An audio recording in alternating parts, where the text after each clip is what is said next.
You are listening to the Julie Parker Practice Success Podcast, where you discover management insights and strategies for a successful dental practice. There are also interviews with key people in the industry who have advice and services to help you and your team achieve great success.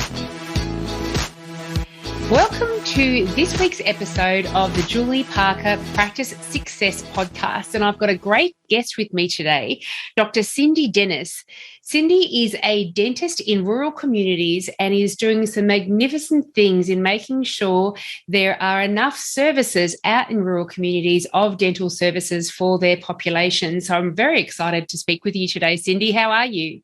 I'm really well, Julie. Thanks for having me on today. That's my pleasure. I'd like to start off just getting a bit of history before we talk about exactly what you're doing now. What's led you up to this point of what you're doing right now? Yes, it feels like it's been an awfully long road, Julie, and every time I think back to graduation day from Adelaide University as a dentist, I think, gosh, has it been that long?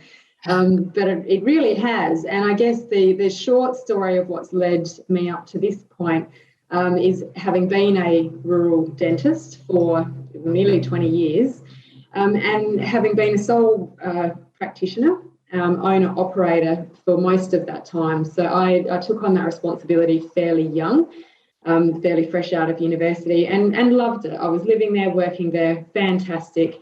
For me, I saw a lot of changes in the rural health sector throughout my career.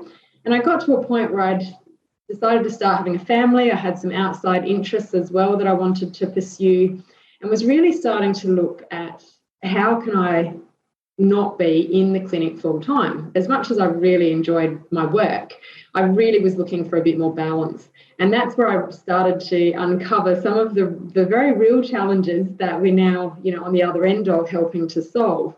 But it got a bit messy there for a while, Julie, and I really hit a point in about 2017, 2018, where I'd been recruiting locums to not only support the current practice, but also hopefully to help start replacing myself, and had just found the expense and the time soak in actually doing that over a period of years was sucking up any profit that was actually in the business. It was that hard financially to actually make it work. And keeping in mind, I worked in a fairly rural place. There's no aeroplanes coming in and out. We're sort of, 600 kilometres from Adelaide, and I worked across 3 towns as well. So it was a complex little setup. And I just understood eventually that I needed some help. Tried desperately at that time to find an organisation, an individual, an association. I really just ended up cold calling anything that had rural health or oral health or businesses, small business, anything. And there was just nothing. I was completely gobsmacked, and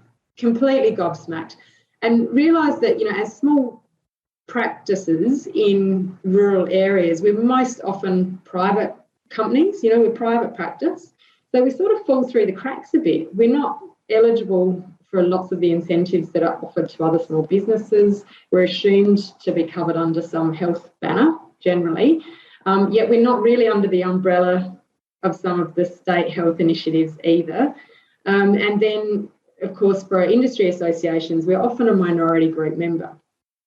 So I sort of found myself in this weird situation going, well, actually, who is there to help practitioners like myself? I'm seeking a transition for one reason, but there's probably others that are looking to retire or ill health or what have you. So I really started just thinking this can't be it.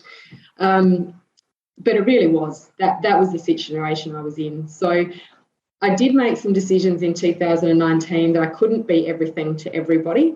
I was better off using the skills and knowledge that I had to try and support more professionals going into rural than just be the one superhero dentist that hangs in there without actually being able to affect any change for the long term, because this has been a cycle.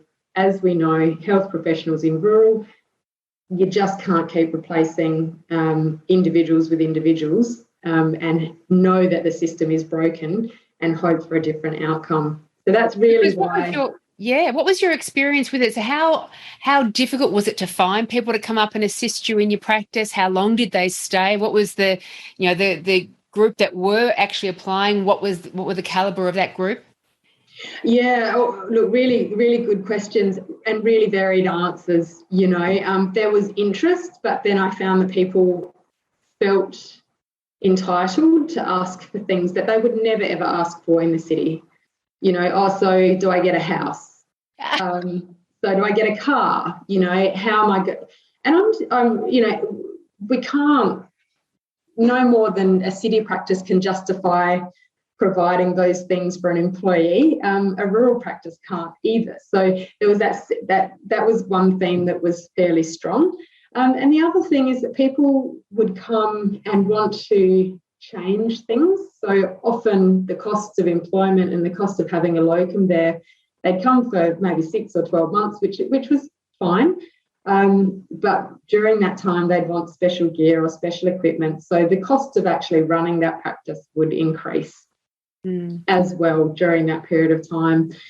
It was challenging for the staff and community too, because ideally, I think everybody still holds on to that thought of having, the same doctor for life or the same dentist for life. But we know that that is just not happening. And so there was a lot of community pressure that I personally felt to still stay in the practice, even though we had locums. And at times that meant the locums didn't always have enough work either, unless I really stepped back. So there was lots of complexity in how we could make this work so that the locum was getting what they needed to get, which is full books and, be able to serve the communities. The community felt as though they were getting the care that they needed, which is 100% what we were looking to do, and that I was actually able to take a step back rather than my role just shifting from clinician to then full-time managing this scenario. And this practice that you had, was it a start from scratch practice, or had you taken over from somebody else? Yeah, I was second generation, so it was actually my father's practice before me. So I think that almost added to the pressure, Julie. It's for 40 years between my father and myself, we'd been serving these communities, and I really felt a sense of responsibility to find a solution. Yeah, fantastic. And so that has culminated in Jeanie, is that correct? Yeah. Jeanie really started with my tinkering and innovating, trying to think, how on earth can we do this better? I'm sure I'm not the only one in this situation. And so it was really exciting. Some of the early work that Jeanie did was really do a lot of advocacy around this issue. And that resulted in 2 groups being started up, which are both in existence today, which is fantastic. One of them is the Rural and Remote Oral Health Coalition, which ended up getting state funded, looking at rural and remote oral health for the whole of South Australia. So that's got all of the key decision makers for the state sitting at the table, and has already done some amazing work in South Australia, which lots of people benefit from. Is that in terms of the kind of work they're doing in terms of oral health promotion to the local community? No, it's not that specific, Julie. The people at the table are the likes of South Australian Dental Service, the RFDS, Adelaide University, ADA, Australian Dental Association. So and there's a few others, but all the decision makers, if you like, that collectively take care of oral health in rural, remote, government and private. So what it's actually done is opened up a forum where for the first time, I don't know, one of the members sitting around the table said to me at the start, this is a historic moment. She said, we haven't had a forum to actually all be talking about this stuff. And yet everybody's involved, everybody's been doing bits, but they've not been doing it together. So the Rural Remote Oral Health Coalition has done a lot of research and a lot of consultation to get to the point now where they're actually looking at some projects, and I sit on that group as well. Together we're all looking at these projects saying, what are the big ones that together we know we can tackle to really support our rural health sector. So that's been a fantastic outcome in itself. Absolutely. And to get Yeah. that level of everyone, we're pushing towards the same agenda, but all in their different areas of expertise and focus. That's magnificent. Well done. Yeah, thank you. It's really lovely to see that oral health is on the table in a meaningful way in the state. I think that's a huge win. And the other group is the Northern Eyre Peninsula Health Alliance, which is still running at the moment, and that is funded federally. So we actually had Minister Hunt come over and listen to what we had to say, and that group was more around a local focus, so Northern Eyre Peninsula being a region, where once again the focus had to be on how do we do this together. This isn't just about oral health, it's not just about GPs, there's a whole health sector here, public and private, in a region that is broken. So how do we then bring public, private within health, but also at the table are local members of council and consumer representation, so that we're actually looking at this, health is everybody's responsibility. And so it's amazing to see that group up and running as well. And they have been focused more on the GP shortage, which is also critical in that region. But I'm really looking forward to some amazing things coming out of that. So they were two projects that, were kick-started early on. And since then, we've gone on to really support the workforce more specifically. Tremendous. And so how long have you been working in this space for? Oh, it's been part-time for about 18 months now. My first really early workshops that I ran were in 2019. Had a bit of a hiatus then, although it was all very exciting and all worked really well. I'm just trying to find out, how do we not try and eat the whole elephant? Because, oh my goodness, Julie, it can some days feel really, really overwhelming.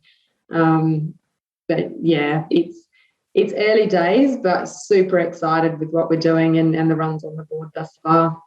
Oh, congratulations. It's just tremendous. And, we have this assumption, or I've certainly had the assumption, that these sort of things are being taken care of in all parts of Australia, and that what's available to dental practice owners here in metropolitan areas is also available to the rural areas. It surprises me that it's not, because you're already at a disadvantage. You're already lacking in the resources and the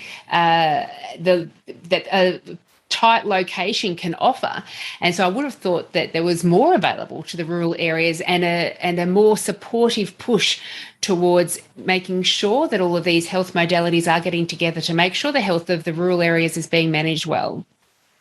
Yeah, I made that assumption too, and was shocked to find that actually that support wasn't there. There wasn't any single entity or organisation really looking out for the type of situation that I was in, which, arguably critical health service in small communities, those communities, without me being there would have to travel 3 hours plus to access care in some instances. So what I am heartened by, though, is that, when we look at this as at a community level, and certainly local health workforce, of which I've been one for a long time, the desire is there to work together. We've just needed the tools. We've actually just needed to say, how do we do this?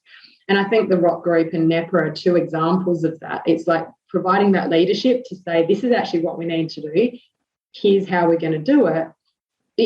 It's really powerful. And we'll move into in a moment, if you like, just chatting around, what we've been able to do more specifically with the workforce. But it's similar there too. The biggest issue that I found is that, there's a lack of information and there's a lack of education. And without both of those things, without the information and the education, people either make assumptions, and so they don't really know what's going on. And often, if it's too ambiguous, they just kind of go too hard and put it to one side, or they just, they say no.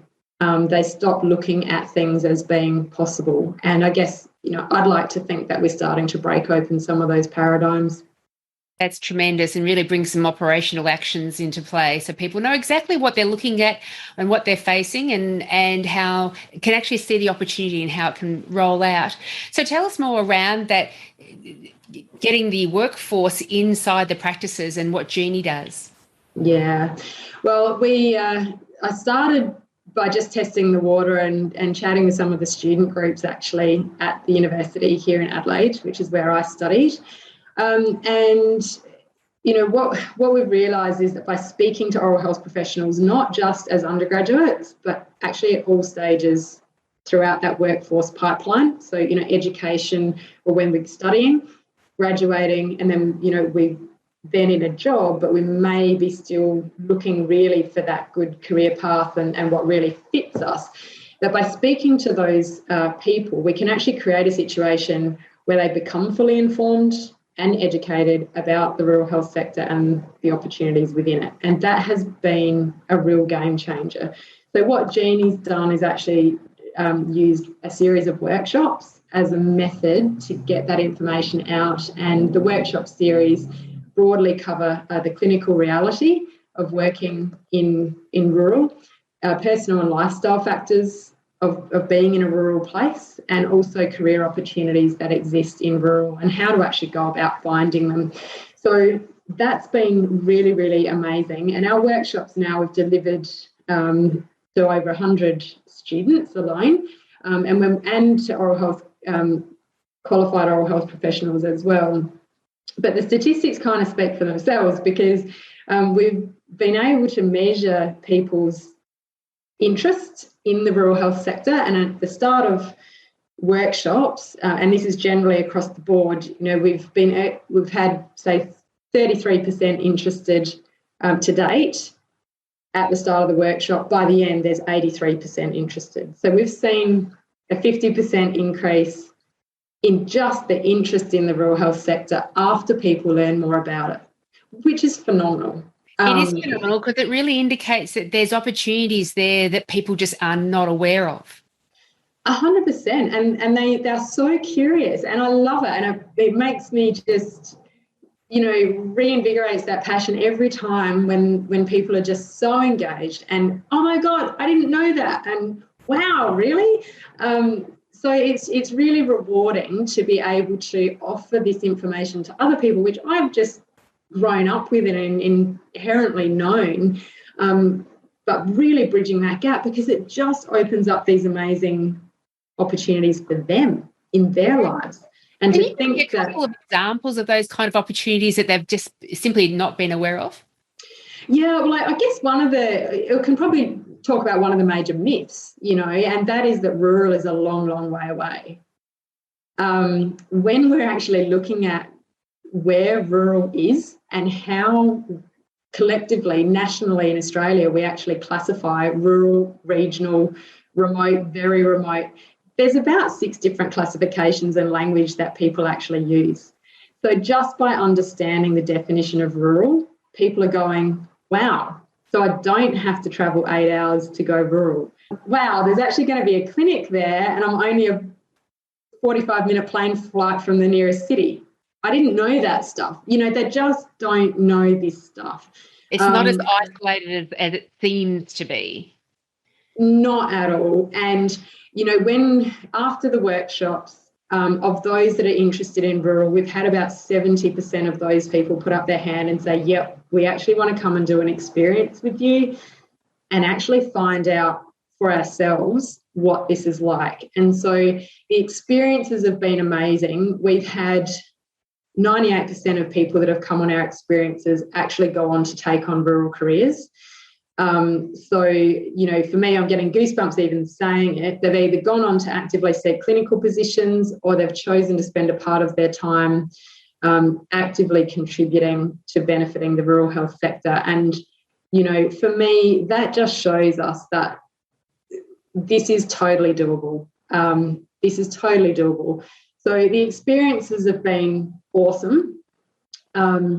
And then, we obviously then look at, and I'm happy to share a bit more about what those are, but the other main thing that we've just been playing with this year is a rural health workforce integration program. And I'm really excited about that one as well, Julie, because that's also been a game changer. Tell us a little bit more about that. Yeah, so with the integration program, it really goes back to some of the challenges I shared with you in my own experience at the start.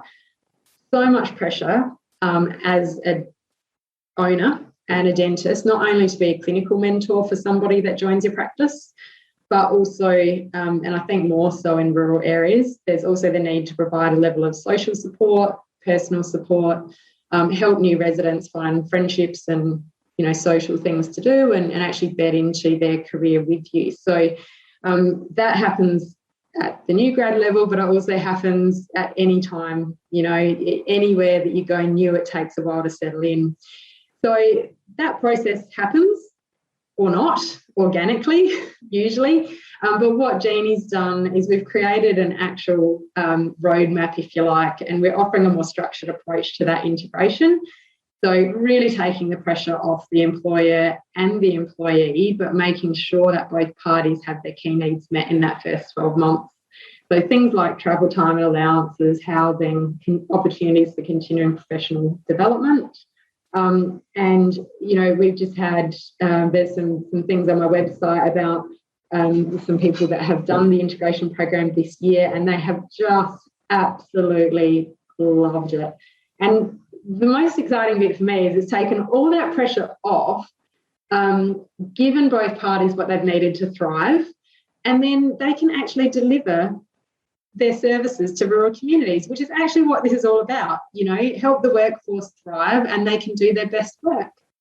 Yeah, it feels like it's you've laid out a space where everyone's benefiting because you have broken open all the information that's required in order for people to make decisions around this sort of thing and have it be a true option for them.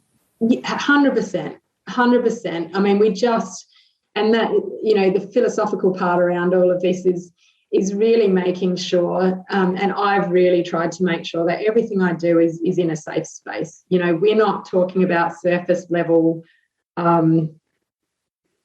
don't know, tick this box and receive this package type stuff. This is a really deep, personal, customised experience for people because we are all people. And as health professionals, I think sometimes maybe oral health is among those that are just assumed that they're going to be there and that they're going to be sometimes taken for granted. In rural communities, I must say, patients are so thankful that you're there. That's one of the beautiful things and rewarding and satisfying things about being in the country.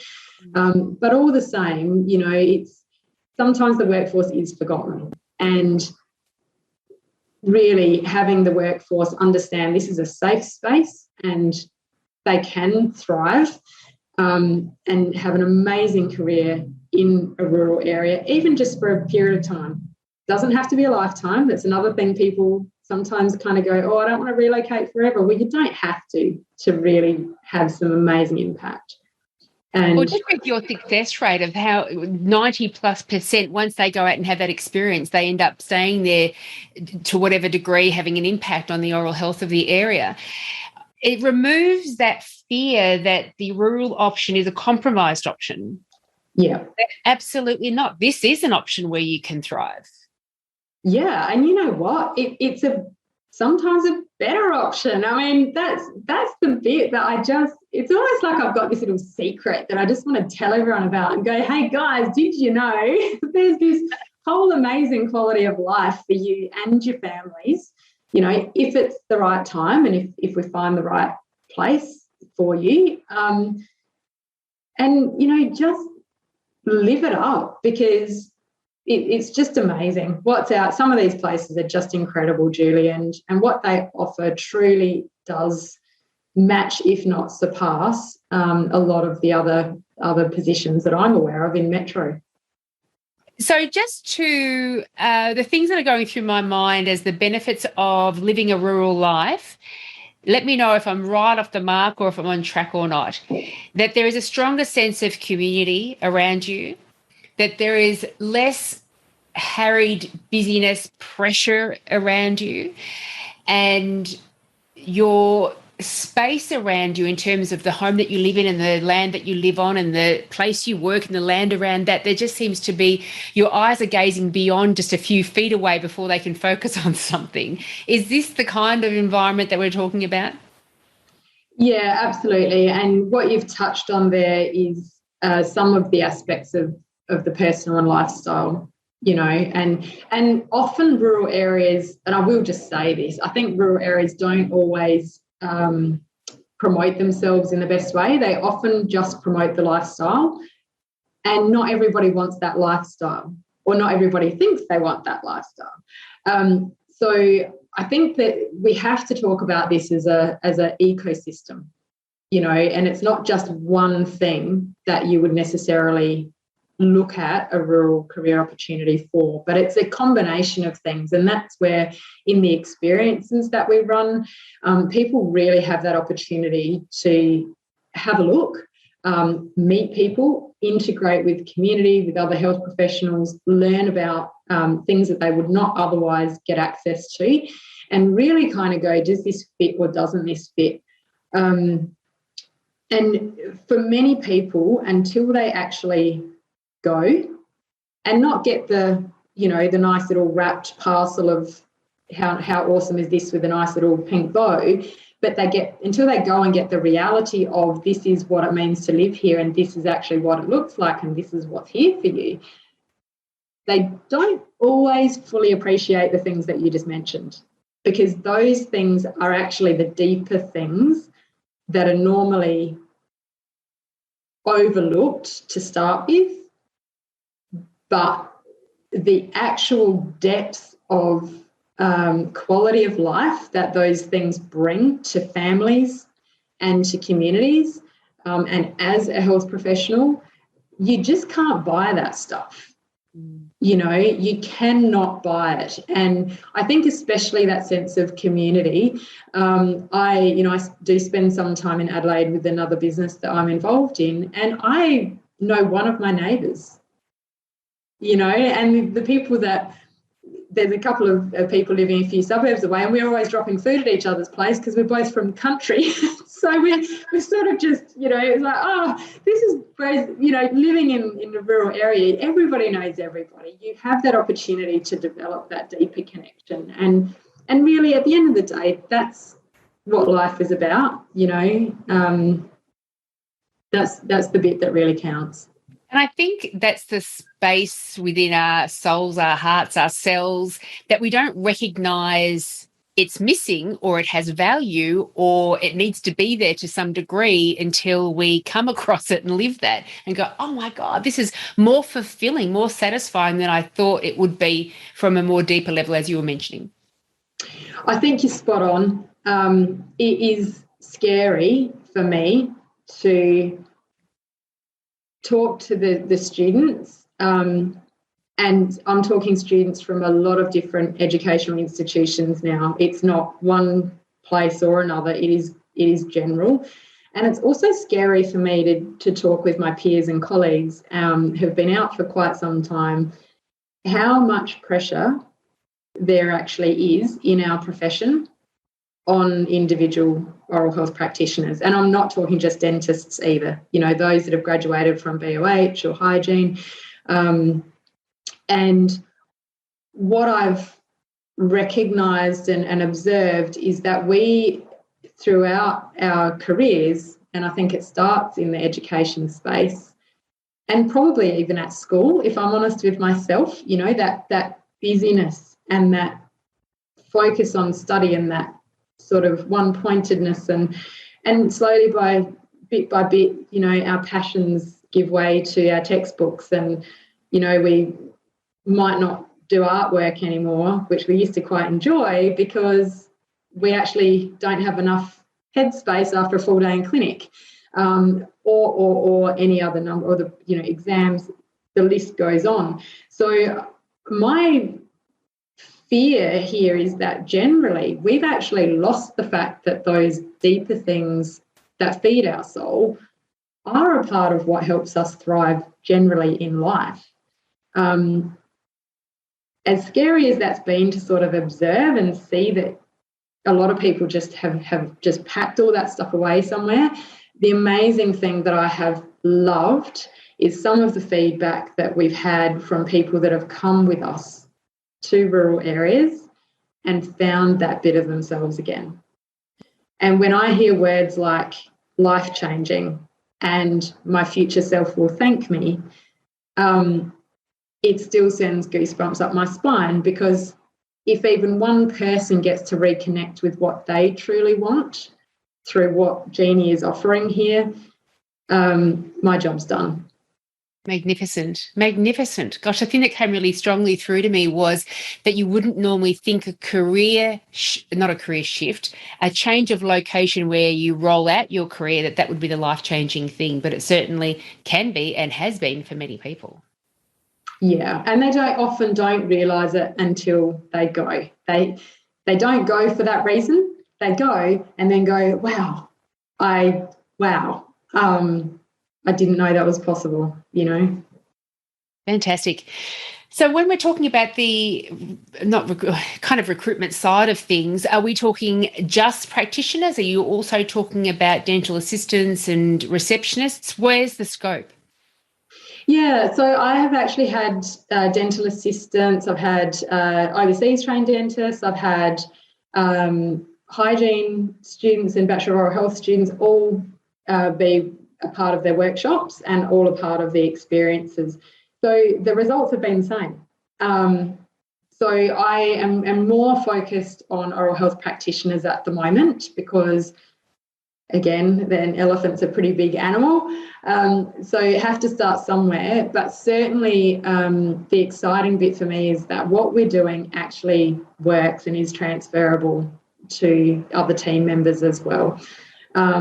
So that's really fantastic. And I know we have just such a huge shortage overall of team members, that maybe this sort of thing needs to be expanded a little bit more. But thus far, the focus has been on practitioners who are actually able to deliver services.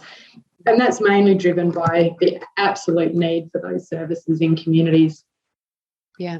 And are you looking at the moment, is Jeanie covering the state of South Australia? Are you going broader than that, or just the few towns that you're involved with directly? No, it's national. So it's really only limited at the moment by our capacity to deliver and to serve, which is increasing all of the time. So, I would just, I don't know, I just get all excited about people seeing what's out there and going and grabbing it and living their best lives. And when that actually impacts our communities positively, as you said before, everybody wins.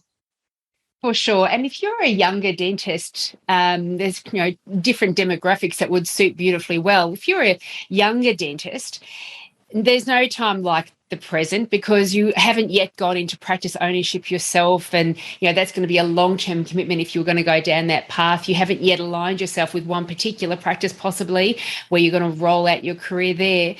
And the only way to figure out, gosh, this sounds intriguing, is it going to be right for me or not, is just to give it a go. We've got these very long careers. I really want to have dental practitioners out there understand it goes far beyond 65. I know many dentists that have been working well into their 70s. And with the way our awareness around health and our capabilities, we understand that we can continue to be magnificent practitioners far beyond the age of 65. So really look at your career as a long-term thing, and you don't only have this finite a number of years that you need to spend doing it as productively or focused as you can to be able to get the benefit from it. Life is about the experiences. Life is about broadening our perspectives, broadening out our networks, broadening out our awareness of what is available, the way to live, the way to experience this wonderful gift, which is life. So I really do encourage everybody who is prior to making that huge commitment to either one practice or their own practice, give this sort of thing a go, because the lessons that you'll pick up, you'll take with you for the rest of your life, as well as we do with all of our experiences. But I imagine when you mentioned retiring dentists as well, what a magnificent way of shifting gears, having an open mind and experiencing something different, a different way of experiencing your career. Oh, absolutely, Julie. And there's almost nobody that you could say would not benefit from some time in rural. I mean, there are clearly reasons why families may choose now is not the right time. You know, there might be children in high school or university, or elderly parents, or a whole range of reasons why it may not be the right time. But rural can really suit anybody at any stage of their career. And just going back a step to, as new graduates, one of the main barriers that comes up regularly for people as a new graduate is they're scared that they're not going to find the right clinic. They're scared that they're going to be, their first job. There's a lot of pressure to find that right job where they're going to get the mentoring and all of the things that they need. But that's why we've actually created the integration program. That's why we've done it. So that integration program just completely alleviates a lot of that stress and pressure about having to find the perfect practice, because there's a home truth here: no practice is the perfect practice. But if we know what your specific needs are as a new grad and can really work with you, and then match up a rural vacancy with you that actually helps to meet that, and then the integration program fills in the gaps, well, you're off running. So the other piece to that is that as a new grad, I think a lot of people underestimate the power of going into a rural location, doing some, practicing there for could be a year, 2 years or so. When you come back, if you decide to come back to Metro, what you have actually achieved, both clinically and non-clinically in that time frame, is an absolute game changer for your CV. You come back in and you've actually got a point of difference in a marketplace that you would not otherwise have. And I think they're two really important points. As a new grad, you can get the support and mentoring, so don't let that put you off.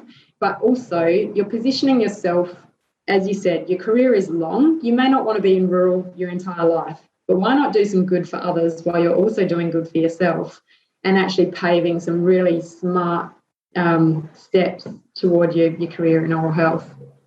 Fantastic. And then that, of course, could possibly change the whole trajectory of your post-rural placement career as well. I saw a wonderful, and I actually wrote a blog on this because I thought it was fantastic.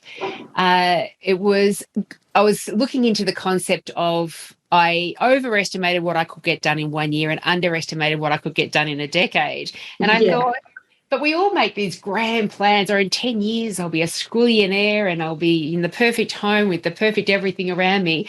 Surely we don't underestimate what we can get done in a decade. And when I started researching further into it and what other people had thought about this idea, I came across an article that was written by somebody, and they were talking about a game called Osmos, and it's like an online game, Osmos. And within this game, everyone is an organism.